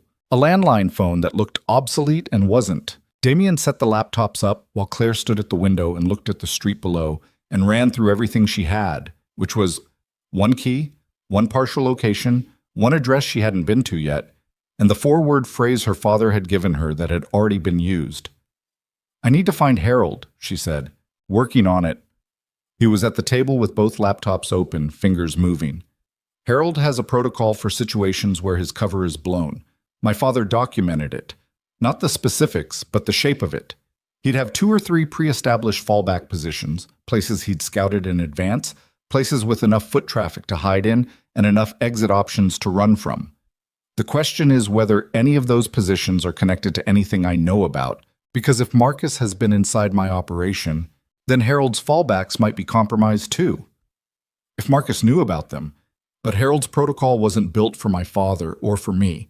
It was built for the organization that placed him." He stopped typing, looked at the screen. "The organization that officially closed in 2009. Which means his fallbacks are 11+ years old, predating your firm, predating Marcus." He said it with the specific weight of a man who has just found the first solid ground after a long drop. "Harold's safe positions are from a structure that Marcus has never had access to." He pulled up a document, scanned, handwritten, the same blocky handwriting as Arthur Ashcroft's index tabs in the file. "My father kept a record of the organization's operational infrastructure as of 2009. Not complete, but partial. Contact points, safe locations, emergency protocols." He was reading fast, scrolling. 3 locations in Brooklyn, 1 in Queens, 1 in there. He turned one of the laptops toward her. A scanned page, handwritten entries, a circled address on a street in Red Hook. "My father visited that location in 2011, he said, 2 years after the organization officially closed. He described it as a working contact point, someone maintaining it without institutional support, on personal commitment." He looked at her. "That kind of commitment doesn't have an expiration date." She was already picking up her coat. "We go together," he said. Harold specified before 4 men walked through a side door. The protocol changed when the meeting was compromised. He closed the laptops. "And I need to be there when we have the conversation about Marcus Webb. Because Marcus Webb knows where I live and what I drive and what I've been building for 8 months. And if he's operational enough to have placed people inside that church before my coverage started, he's operational enough to move on us before tonight." She thought about what operational enough meant in the specific context of the past 18 hours, and she stopped arguing about going together. They took the subway, the F train to Smith 9th and then on foot through Red Hook, which at 12:40 in the afternoon had the particular quality of a neighborhood that had always been slightly outside the version of Brooklyn that appeared in magazines. Industrial, low, the water visible between buildings, the light coming off the canal carrying the specific gray-green quality of water that has been working for a long time. The address was a narrow building that had been a machine parts supplier at some point in the previous century and had been converted into something that called itself a printing and document services business on a sign that looked like it hadn't been updated in 8 years. Damien went left of the entrance and found a position against the building wall that gave him sightlines in 3 directions. He didn't tell her what to do. She didn't ask. She walked in. The front of the business was a counter with a laminating machine and a copier, and a man behind it who was perhaps 65 and had the kind of face that had been watching doors open for so many years that it had developed a specific default expression: neutral, assessing, committing nothing. He looked at her the way the face had learned to look at people who came through that door. She said, "I'm Thomas Whitmore's daughter." The face didn't change. "Help you with something? I need to know if Harold Mercer came through in the last 2 hours." Silence. The laminating machine hummed. Outside, a truck went past with the heavy percussion of a vehicle carrying something industrial. "Don't know that name," the man said. "You don't have to know it. You just have to tell me if someone came in here who looked like they'd been running." A pause that had a different quality than the previous pause. Not the pause of a man deciding whether to acknowledge something, but the pause of a man who had already acknowledged it internally and was now deciding something else. "Back room," he said, "left of the copier." She went left of the copier, through a door that looked like a supply closet and into a room that had the specific quality of a space used for waiting rather than for anything else. 2 chairs, a table, a window painted over, a single lamp. Harold Mercer was in one of the chairs. He was holding a cloth to the left side of his face, and the cloth was red in a way that it hadn't started out red. "Sit down," he said, without looking up. She sat. "How bad is that?" "Cut. Not deep." He moved the cloth and she could see it. A 2-inch laceration at the cheekbone, already clotting, the surrounding tissue swelling into the specific dark architecture of a developing bruise. The one who came through the side aisle moved faster than I anticipated. I went through a pew. He resettled the cloth. "Where's Ashcroft?" "Outside." "I told you. The meeting was already blown when we got there," she said. "They knew the time and location before your message even reached me. We have a compromised position inside Damien's operation." Harold looked at her. The exhaustion in his eyes had a new layer now. Not surprised, something more resigned, the layer that goes on top when a thing you feared has been confirmed. "Marcus Webb," he said. She stared at him. "You knew." "I suspected, for about 4 months." He moved the cloth again, checked the status of the bleeding, resettled it with the precise efficiency of someone who had done field first aid before. "When Arthur Ashcroft died, Marcus Webb was the first person to contact me through a back channel I'd never given to Damien. Told me he was managing the transition of the investigation, that Damien was taking over but needed time to come up to speed, that in the interim I should route any critical information through him." He looked at her steadily. "I didn't route anything through him, but the fact that he knew the channel existed told me enough." "Mom, you didn't tell Damien." "I had no proof, and I had no way of knowing how deep it went. If I told Damien and Marcus found out, the operation was finished before it started." "So you waited?" "I watched. There's a difference." He lowered the cloth to his lap, holding it loosely, the red against his palm. "I need you to give me the key. Harold, I need to know it's safe. Give me the key and I'll give you the code." She looked at him, at the face. The 11 years of sustained undercover performance behind it, the exhaustion that was now structural rather than situational, built into the bones of it. She thought about the judgment call he'd told her he'd made 6 months ago, the one that had put her in danger without telling her. She thought about her father, in a city the file didn't name, making judgment calls of his own for 22 years. She put the key on the table between them. Harold looked at it. Then he said 6 numbers, clearly, once. She put them in the back of her mind next to the 4-word phrase and stood up. "The name," she said. "The one you were about to say when they came through the door." He looked at her for a long moment, and the look had a weight to it that she recognized now. The weight of someone about to move something heavy off a shelf they've been keeping it on for a long time. "Bring Ashcroft in," he said. She went back through the supply closet door into the front and out to the street, and Damien was exactly where she'd left him, against the wall, watching 3 directions at once. She tilted her head toward the door, and he followed her back in without a word, past the man at the counter who didn't react, through the door, into the room. Harold looked at Damien for a moment with the specific quality of a man examining something he'd only had a description of before. "You look like Arthur," Harold said. Damien said nothing. The jaw was set. "Sit down," Harold said. "Both of you. What I'm going to tell you in the next 5 minutes is the only reason I've spent 11 years in a shelter network and the only reason Thomas Whitmore is still alive." The chair scraped. Damien sat. Claire sat. Harold looked at the red cloth in his hand and then set it on the table beside the key. "The name at the top of the network," he said, "is not a criminal, not in the way the investigation has ever framed it. He's a philanthropist. Genuinely, in most of his public life, the foundations are real, the donations are real, the reputation is real, which is why the investigation never reached him, because nobody looks at a man doing visible good and asks what's underneath it." He paused. "His name is Conrad Vale." The name sat in the room. Damien's face didn't move. Claire watched his hands, the hands she had learned to watch, and saw nothing. "Conrad Vale," Damien said. Flat. The Vail Foundation. Yes. He's been on 3 federal oversight boards in the last decade. He testified in front of the Senate Finance Committee in 2018 about financial transparency reform.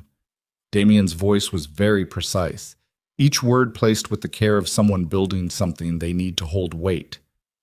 He's been publicly advocating for the exact regulatory structures that would have dismantled the type of network we're describing. Because designing the advocacy is the most effective way to control the timeline of the regulation, Harold said. He helped write the recommendations. He knows exactly what they cover and what they don't. He's been shaping the blind spots from the inside for 15 years. He looked at Damien directly. Your father got close to this in 2019. Not to the name, to the structure. He identified that the network had an interface with legitimate philanthropic infrastructure. Marcus Webb redirected him toward the dead man before he could develop it further. Marcus has been working for Vail. Marcus has been working for Vail since before your father hired him. Harold's voice was very quiet. He was placed in your father's firm. Arthur Ashcroft hired a man who had been inside the network for 3 years before the interview. The lamp hummed. Outside the painted window, Red Hook went about its Tuesday afternoon in complete indifference. Damien stood up. He stood up with the contained motion of someone who needs to be vertical to process something and walked to the far wall and stood there with his back partially turned and both hands at his sides. Claire watched the shoulders, the specific tension in them, the way they held, and then, after 3 seconds, deliberately released. He turned back around. The storage unit, he said. Does it have documentation connecting Vail? Everything your father collected, plus what I've added in 11 years, Harold said. Financial records across 4 decades. Shell company registrations across 11 jurisdictions. Encrypted communications between Vail's personal accounts and the operational leadership of the network going back to 1991. 2 sworn affidavits from former network members who agreed to document before they disappeared. He paused. And a video recording made by Thomas Whitmore 4 years ago, addressed to his daughter, naming Conrad Vail directly and documenting the evidence chain. Claire's throat closed. She forced it open. My father made a video. He knew the correspondence with Arthur was compromised when it stopped. He knew he had to find another way to get the evidence to someone who could use it. He chose the method most likely to reach you specifically. Not a federal contact, not a law enforcement channel, not a legal intermediary. You. Harold looked at her with the exhausted steadiness of a man who has held something for a very long time and is finally putting it in someone else's hands. Because you were the one person in this chain that Marcus Webb had never identified as significant. The room held that sentence. Until 6 months ago, Claire said. Until 6 months ago, Harold confirmed. She thought about the photograph in the file, the long lens, the navy coat, the frayed cuff, the February evening, the housing paperwork, 2 sugars. She thought about her father, somewhere, making a video addressed to his daughter, trusting that the chain would hold. We need to get to the unit, she said. Now, before the front door of this printing business opened. She heard it through the supply closet door. The specific sound of a door opening with purpose rather than casualness. The difference in the way a bell sounds when someone is moving fast through it. Damien was already at the supply closet door. He opened it 1 inch and looked through it and closed it and turned around with the specific expression she had not seen on his face before. Not the operational neutrality, not the calculating remove. Something below those. Something that looked, for the first time since a subway platform in Brooklyn at 12:47 in the morning, like genuine alarm. 2 men, he said quietly, and Marcus is with them. The room was 12 feet by 10 feet. 1 door that was now compromised, 1 painted-over window. 3 people and a key and a 6-digit code and the name Conrad Vail, and 11 years of Harold Mercer's sustained courage sitting on a table in the form of a small red cloth. Harold stood. The cloth fell. His face had the quality of something stripped entirely clean. The performance gone. The cover gone. 11 years of the particular mask required to be invisible in plain sight gone. And what remained was the face of a man who had spent more than a decade waiting for the moment when waiting was no longer an option. The window, he said. It's painted, but it's not sealed. I checked when I came in. Fourth floor, Damien said. No, this building, fourth floor, street number, ground level on the back side. There's a service alley. Damien moved to the window, put both palms flat against it, and pushed. The paint cracked along the frame seams with the sound of something that had been held shut too long and was releasing all at once. And the window swung out into gray October air and the smell of the alley below. Damp brick, old metal, the specific cold of a space the sun never fully reached. And the service alley was 8 feet below, concrete, with a dumpster positioned close enough to the wall to break a drop. They could hear voices in the front of the building now. The man at the counter. A second voice, clipped, asking something. Go, Damien said. Harold went through the window first, not hesitantly, with the specific efficiency of someone executing a rehearsed sequence, and dropped to the dumpster and off it to the alley with a sound that was controlled despite everything. Claire went next, and the drop hit her ankles and knees with a percussion she felt up through her hips, and she moved immediately to the side to clear the space, and Damien came through last and landed beside her, and they were moving before any of them spoke. The alley opened onto a cross street that opened onto the broader grid of Red Hook, and they moved through it fast without running. Running attracted attention. Fast walking was invisible. And they were 2 blocks from the printing business when they heard behind them, distant but clear in the particular acoustic of Red Hook's low buildings, a door hitting a wall. They know the window, Claire said, not slowing. Yes. Damien was looking at his phone. Not slowing either, navigating by peripheral vision, the phone in his left hand so his right stayed free. The unit. We go now, directly, no intermediate stops. He looked at her. Because Marcus knows about the storage facility. You told him. I told him about the location description from your father's letter.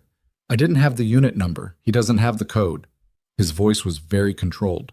But he'll move on the location the moment he realizes we got out of that building.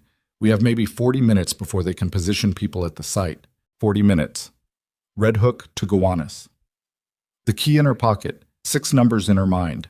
A video her father had made for her sitting in a storage unit beside old railroad tracks, waiting to be found the same way everything else about her father had waited, with absolute patience, with the specific endurance of something that had no choice but to hold on.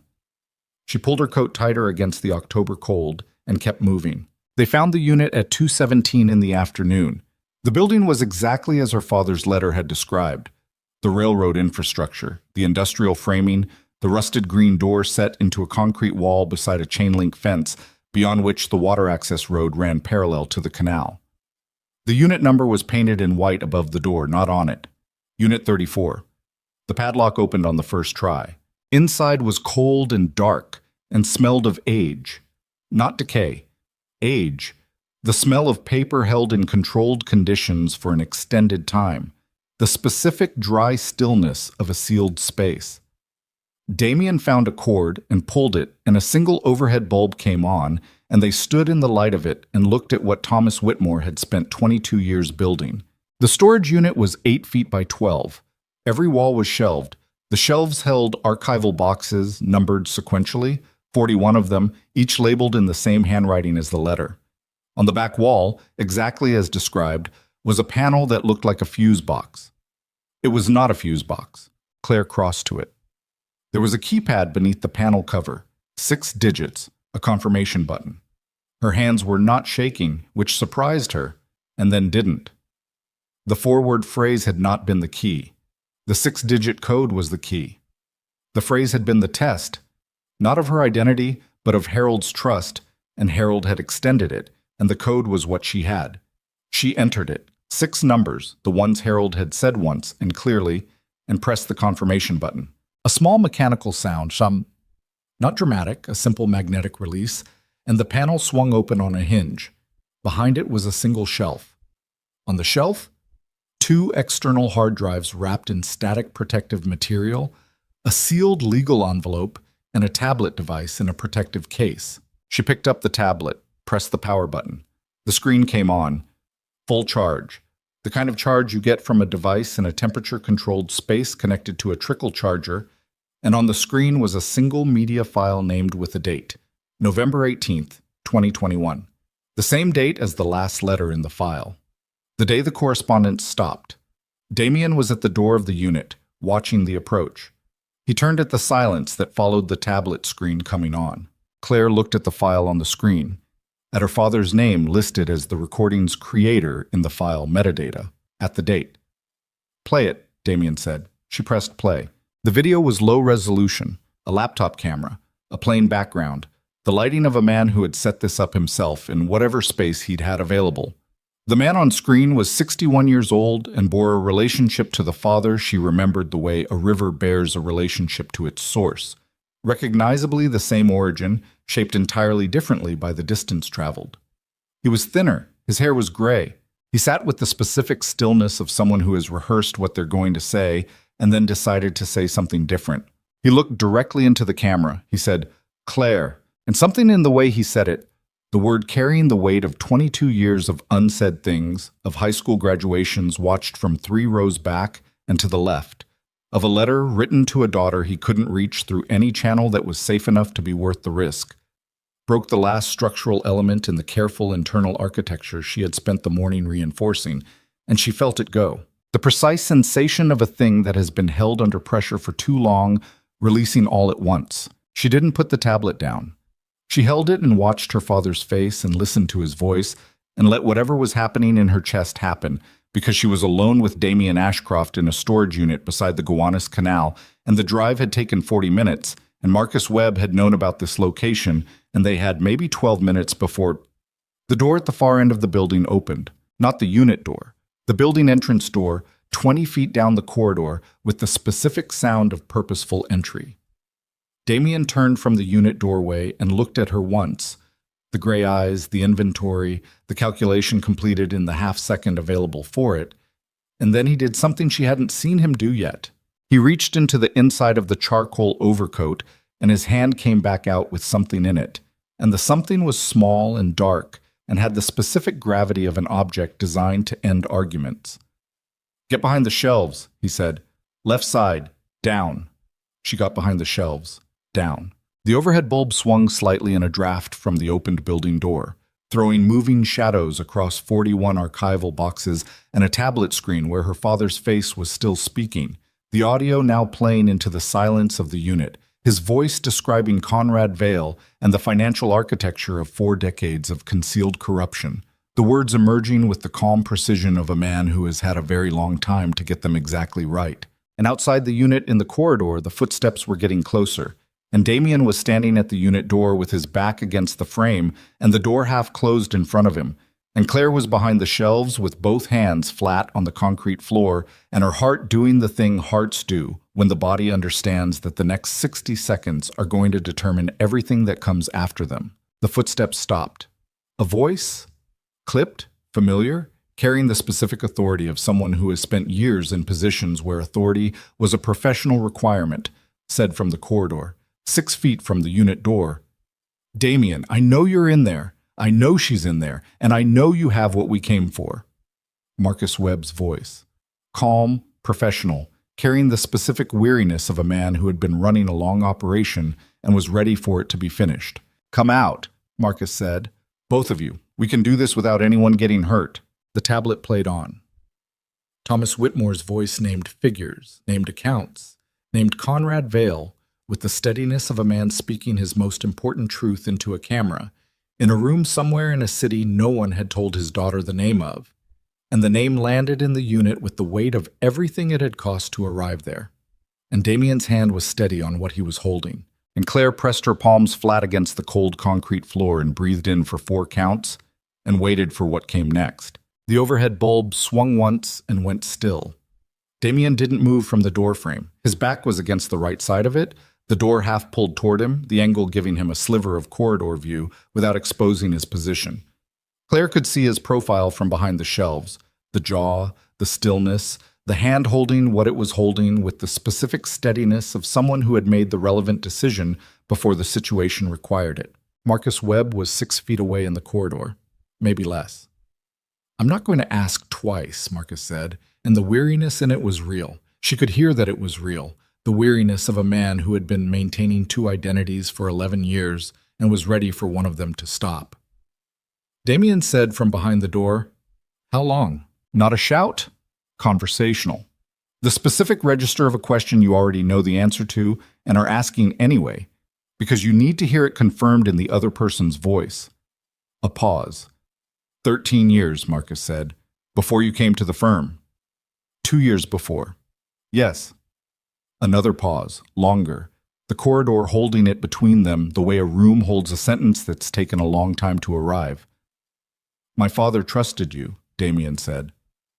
I know. He talked about you at the end. When he was sick, he said you were the most capable person he'd worked with in 30 years. The voice was very even. The evenness of it was the worst thing Claire had heard in 2 days. He said he was glad I had you. Marcus Webb said nothing for 4 seconds. Claire, behind the shelves, pressed her palms harder into the concrete and watched Damien's profile and breathed through her nose and waited. The drives, Marcus said. The tablet. Everything in that unit. Give it to me and this ends cleanly. Nobody has to. There are 2 men with you, Damien said. I can hear the positioning. One at the building entrance, one at your 6.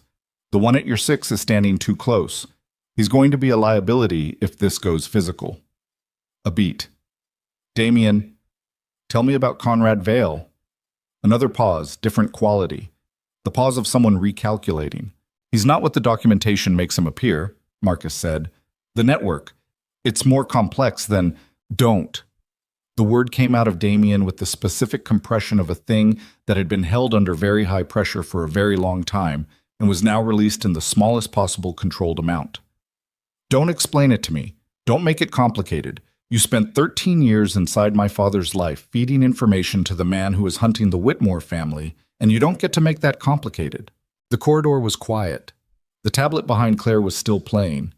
Thomas Whitmore's voice continuing its patient account, naming figures, naming accounts, naming Conrad Vale with the specific calm of someone who had accepted that this recording might be the last thing he was able to do that mattered, and was doing it anyway. Marcus heard it. She could tell he heard it from the way the silence in the corridor changed texture. The particular quality of someone listening to something they had been trying to prevent for years.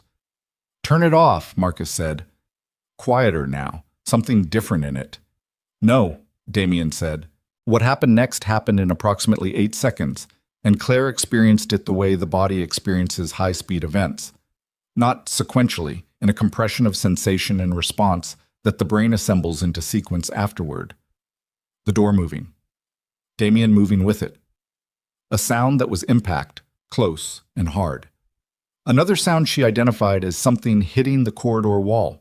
Her own hands pushing off the concrete floor, and her body coming upright between the shelves without the conscious decision to stand. She came around the end of the shelves and through the unit door into the corridor in time to see Damien and the man who had been at Marcus's 6, not Marcus, the second man, the one Damien had said was standing too close, in the specific configuration of 2 people who have run out of space and vocabulary and are resolving the remaining question physically. The second man was larger. He was also slower, and Damien was not fighting the way people fight in films, with choreography, with pauses, with the specific clean geometry of something rehearsed.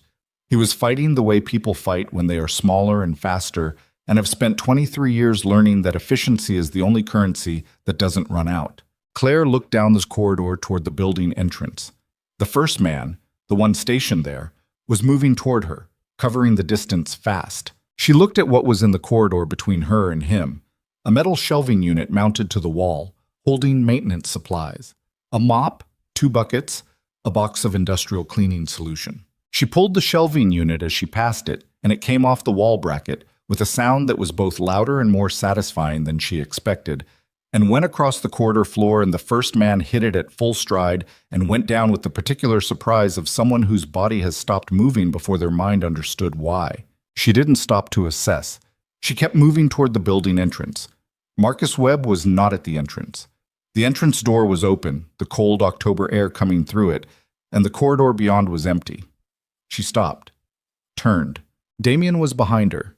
The second man was on the corridor floor in a way that suggested he would stay there for a while. The first man, the one she'd hit with the shelving unit, was sitting up and holding his knee and making the quiet, focused sounds of someone experiencing the kind of pain that has temporarily replaced all other priorities.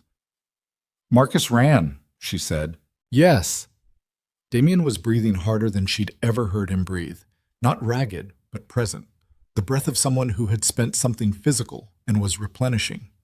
He checked his hand, the one that had been holding what it was holding, and she understood that at some point in the 8 seconds, it had become a different kind of instrument and was now returned to being a hand. He'll go to Vale. Then we have less time than we thought. We have the drives. We have the tablet. He looked at her directly, the gray eyes doing the inventory and finding something there they registered as significant, though he didn't say what. Are you hurt? No. She checked, because he'd asked and because it was a reasonable question given what had just happened, and she'd been on the floor behind metal shelves for the previous 4 minutes. Knees from the alley drop, still present, palms scraped from the concrete, otherwise intact. Are you? Nothing significant? He looked back at the unit.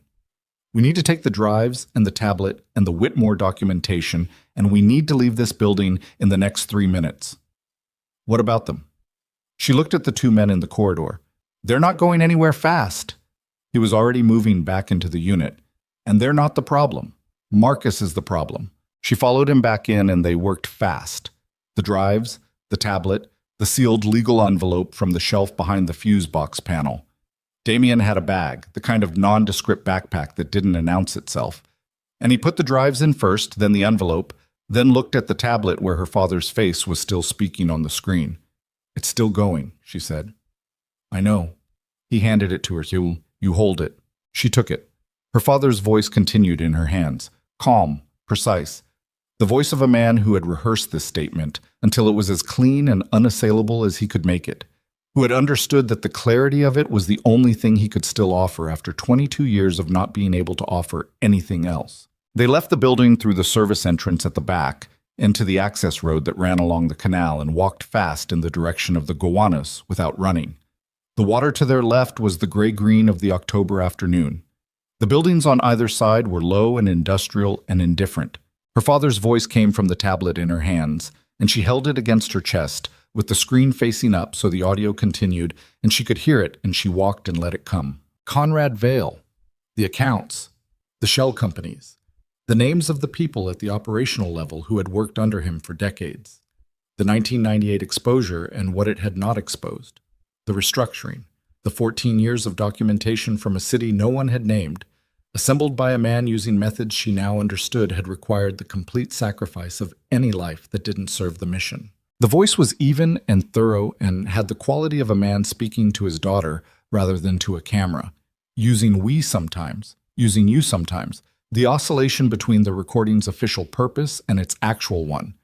The thing underneath the legal documentation that was a father trying to explain himself to someone who had not been given the chance to understand for 22 years. She let it come. She walked and held the tablet and let every word arrive without managing them. Damien walked beside her and said nothing, and she was grateful for it in a way she didn't have language for yet. The recording ended at the 9th Street Bridge. 12 minutes and 40 seconds of Thomas Whitmore's voice, finishing with the same 2 words it had started with, said again at the end with a different weight. Not the weight of apology this time, but the weight of completion. I'm sorry. Then the screen went dark. She stood on the bridge for a moment with the tablet against her chest and the canal below her and the city going on all around her in its complete and total indifference to the fact that something had just ended that had been going on for 22 years. Damien stood beside her. Not looking at her, looking at the water. We need to deliver the drives tonight, he said. I have a contact at the Southern District, federal prosecutor, someone I've worked with before, someone whose name is not in my firm's records because I've always kept that relationship off the books. He paused. She's not connected to anything Marcus had access to. Tonight, the longer we wait, the more time Marcus has to position Conrad Vale behind additional legal insulation. He's done it before. He'll know we have the documentation now, and he'll know Vale needs to move. He looked at her. 2 hours. I need 2 hours to make contact, verify the channel is clean, arrange the handoff. She nodded. Harold. I'll reach him through the contact at the printing business. If he got out of Red Hook cleanly, he'll be at one of his other fallback positions. He paused. He needs to be part of the handoff. His testimony about the organization, about the 11 years, about Marcus's contact attempt after my father died, That corroborates the documentary record in ways the drives alone can't. He'll do it, she said. She knew he would. 11 years was not an investment a person made if they were going to walk away when the moment finally arrived. She looked at the water for another moment. Then she put the tablet in the bag, and they walked off the bridge. The federal prosecutor's name was Renata Solano, and she met them at 8:47 that evening in a parking structure on Varick Street. Not her choice of location, Damien's, the same instinct toward high-visibility, controlled exit spaces that had put him on a subway platform bench at Atlantic Barclays 48 hours ago. She was 50, compact, with the specific quality of attention that distinguishes people who have spent careers separating what matters from what sounds like it matters. She looked at the drives and the envelope and the tablet, and she looked at Harold Mercer, who had arrived 20 minutes after they did, with a fresh bandage on his cheekbone, and the particular composure of a man who had been waiting for this handoff for 11 years and was not going to be dramatic about it now that it was here. She looked at Claire last. "Your father's recording," she said. "You've reviewed it." "Yes." "The chain of custody on this documentation? I'm going to need to establish it completely. Every person who had access to this unit, every step from the point of original recording to this moment." "I understand," Claire said. "I can document every step I was part of. Harold can document his. The chain before that is in my father's letter and in the material in the unit." Solano looked at the drives again. "If this is what it appears to be, it is," Harold said from across the hood of the car, without inflection, without the particular tone of someone trying to convince, just the tone of someone who had been there. Solano looked at him. Something passed between them. The specific assessment of two people who have spent their careers evaluating what's true based on how it's said as much as what's said. And she nodded once. "I'll need 48 hours to review before I can file anything," she said. "In that window, the people involved need to be somewhere I know about." "Protective custody," Damien said. "Not formal, but known to me and monitored." She looked at him, "Including you. I know about Marcus Webb. I know what it means that he has a 12-hour head start on this." "He'll move on Vale tonight," Damien said. "Or Vale will move on his own. He has the resources to—" "I know what he has," Solano said, with the specific flatness of someone who had been watching Conrad Vale's public advocacy for financial transparency reform for longer than she was comfortable admitting. "I've been building a parallel file on Vale's organizational connections for 14 months. What I've been missing is the internal documentation, the affidavits, the financial trail below the shell company level." She picked up one of the drives and looked at it with the expression of someone looking at something they had stopped believing they would ever see. If this is what Harold says it is, Vale's legal insulation is significantly thinner than he knows. She took the drives. She took the tablet. She took the envelope and the supplementary documentation Harold produced from the inside of his jacket. His own records, kept in a waterproof case for 11 years, the handwritten log of everything he'd observed and documented in the shelter network and the contacts he'd maintained with the organization that had placed him there. She made 3 phone calls standing beside her car in the parking structure, brief and in a register too low to hear. When she was done, she looked at all 3 of them and said, 48 hours, don't go anywhere I can't reach you. She drove out. The parking structure was quiet. Harold stood with his hands in the pockets of the gray sweatshirt and looked at the space where Solano's car had been and then looked at Claire. "Your father chose well," he said. It was not a large thing to say. It was exactly the right size. She nodded. "Thank you," she said, "for 11 years. Harold looked at her with the exhausted, relieved, undecorated expression of a man setting down something he's carried for so long he'd stopped noticing the weight, noticing it only now in its absence, in the specific lightness of a body that has put something down after 11 years. He didn't say you're welcome. He nodded once and walked toward the elevator and was gone. She stood in the parking structure with Damien Ashcroft and the sound of the city and the specific quality of an aftermath. Not silence exactly, but the absence of the particular noise that had been present for 48 hours. The operational hum of ongoing crisis. Its absence had a texture she hadn't anticipated. It was louder than she expected. "Marcus," she said, "Solano's parallel file includes 3 incidents she's been unable to connect to organizational direction. Damien said. If the documentation gives her the internal structure of the network, Marcus becomes connectable to those incidents. She'll have grounds for a warrant within the 48 hours. He paused. He won't run. That's not his construction. He'll try to manage it. He'll go to Vale and they'll attempt to build a legal position. He said it the way he said everything, with the specific economy of someone who has converted most of his emotional responses into information. They won't manage it. There's too much now. Dol Sam Basot. Your father, she said. He died not knowing that Marcus... Yes. The word came out clean, without the weight she had expected. After a moment he said, he died believing the man he'd trusted for 13 years was trustworthy. In some specific and very strange way, that's not the worst thing. He looked at her.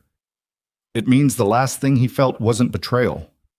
She thought about that, about the specific mercy in it, small and accidental and real. The file, she said. 340 pages. He built all of it not knowing.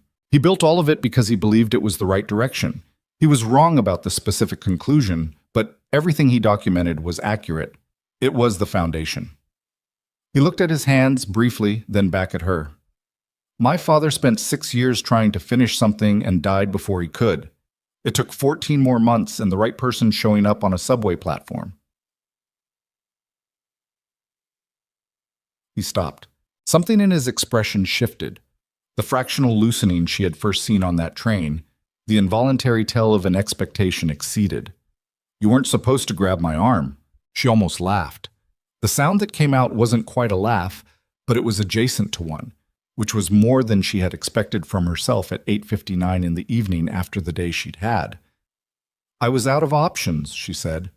I know, I was there for different reasons, and you changed everything in about 3 seconds. He paused. I'm glad you did. She looked at him. At the face she had learned to read in 48 hours, the way you learn a new language when you have to. Imperfectly, with gaps, but well enough to understand what's being said underneath what's being said. Your father made a promise, she said, 22 years ago, to protect me if the truth ever surfaced. Yes. You kept it. He held her gaze with the gray eyes that were almost black in the parking structure light. I was late, he said, with the specific honesty of someone who doesn't offer reassurance when the accurate thing is something else. You were on time, she said. They stood in that for a moment and then walked toward the elevator. The 48 hours resolved in the way that large things resolve. Not dramatically, not cleanly, but with the grinding institutional weight of a process that once started cannot be stopped without leaving traces that would themselves require stopping. Renata Solano filed the first motion at 11:14 on Thursday morning. By Thursday evening, 3 federal warrants had been issued. By Friday afternoon, Conrad Vale had been contacted by investigators at his Manhattan office. Not arrested, not yet, but contacted in the specific way that told everyone who understood these things that the architecture of 20 years was beginning to be examined from angles it had never been examined from before. Marcus Webb was found at a hotel in Midtown on Thursday night. He had, as Damien predicted, not run. He had checked into a hotel under a name Solano's investigators identified from a pattern in the parallel file she'd been building for 14 months. And he was sitting in the room when they knocked, with his jacket on and his hands in his lap, in the attitude of a man who had known this was coming for longer than anyone else, and had spent the intervening time deciding how he wanted to meet it. Claire heard about this from Damien on Friday morning, in a phone call that was brief and factual, and had underneath it the specific quality of 2 people who have been through something large together and are learning how to talk to each other on the other side of it. Harold gave his testimony on Friday afternoon. 5 hours, with Solano and 2 of her investigators, documented and recorded. When it was done, he walked out of the federal building on Worth Street and stood on the steps in the October light for a long time, not going anywhere, not checking his phone, just standing there in the specific way of a man who has spent 11 years monitoring exits and is discovering what it feels like to stand somewhere without looking for them. Claire knew this because she was there. She had come at Solano's request to give her own account, the shelter visits, the housing paperwork, the email address she'd written on the back of a card, the chain from that February evening to a storage unit beside the Gowanus Canal. When she came out, Harold was still on the steps, and she stood beside him, and they both looked at Worth Street for a while without saying anything. "What happens now?" he said finally. "For you." She thought about it.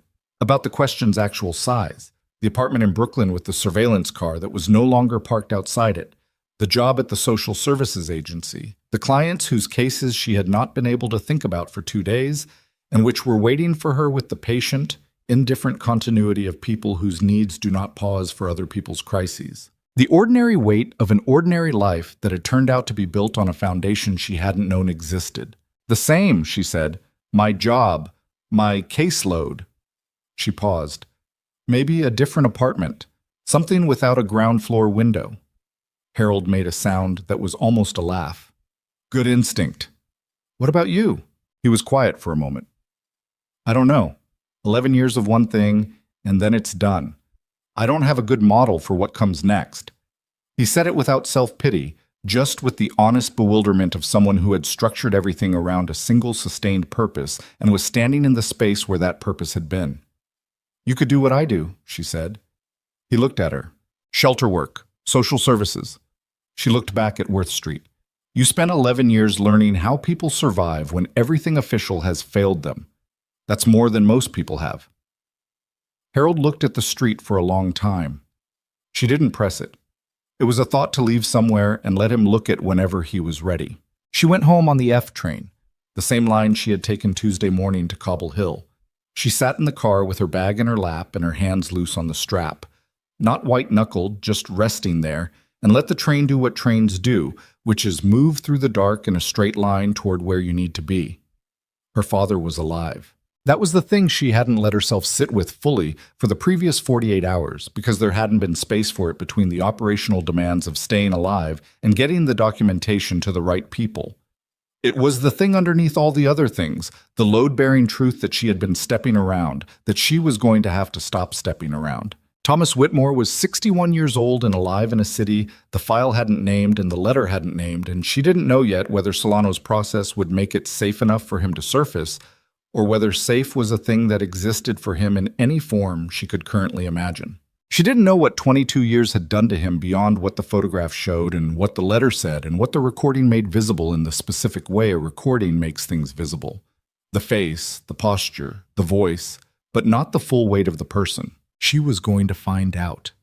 She had decided this somewhere in the parking structure on Varick Street, in the space between Harold walking to the elevator and Damien walking beside her toward it. She had decided it without ceremony, without drama, the way you decide the things that are not actually decisions because they are simply the next thing, the only next thing there is to do. She was going to find out what 22 years had built out of a man who had walked into a federal program in March of 1998 to protect his family and had never been able to stop. She had time now. For the first time in a long time, measured in days or in decades, depending on how she wanted to count it, she had time. 3 weeks after the filing, on a Thursday morning in November, when the first real cold of the season had arrived and the city had put on its winter face, the particular compression of light, the sharpened edges, the way New York in early winter looks like a place that has decided to be serious about itself. Claire Whitmore descended the stairs into the DeKalb Avenue station. Not because she needed that station. She lived 4 stops away. She had gone there deliberately, the way you go back to a place because the place has a meaning you need to acknowledge before you can leave it behind. The platform looked the same. It always looked the same. Concrete, bad light, the specific smell she had cataloged in the first sentence of this thing, wet and mechanical and human. She stood at the spot, approximately, where she had stood that night, where she had felt the 7 seconds run out. It was 7:40 in the morning.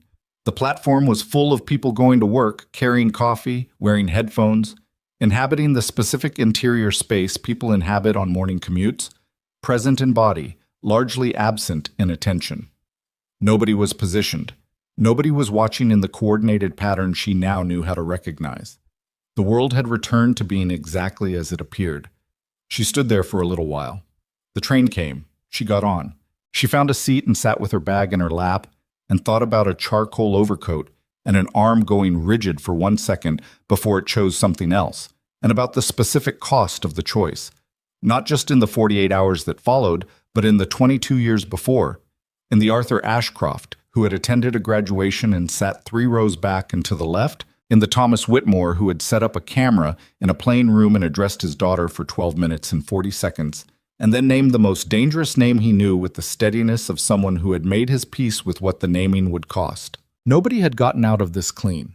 That was what 48 hours and 22 years had taught her, and it was not a lesson that felt like wisdom so much as a fact she had incorporated, the way you incorporate a scar. Not something you're unaware of, just something that has become part of the territory of yourself that you navigate. But the thing underneath it, the thing she was still learning to let be true, was this. The love had been real. The protection had been real. The two men who had constructed an elaborate, costly, invisible architecture around her survival had done it without her knowledge and without her consent and at enormous personal cost. And none of that made it clean. And all of it made it real. Her phone buzzed. A text from Damien. Solano says the bail warrant is moving to the next stage. She'll brief us Monday. She read it and typed back, I'll be there. Then she looked out the window at the dark tunnel moving past and thought about Monday, and about what came before Monday, and about the phone call she was going to make to Solano after the briefing, the one about her father, the one in which she was going to ask the question she hadn't asked yet, because there hadn't been a safe moment to ask it, and now there was. The train came out of the tunnel into the light, the elevated section over the canal, the water below catching the November morning, the low Brooklyn skyline doing what it always did, which was exist without apology in its specific version of itself. And she held the light for a moment the way you hold something you know is going to be brief and want to register before it passes. Then the train went back underground, and she let it go, and sat with her hands loose in her lap all the way home.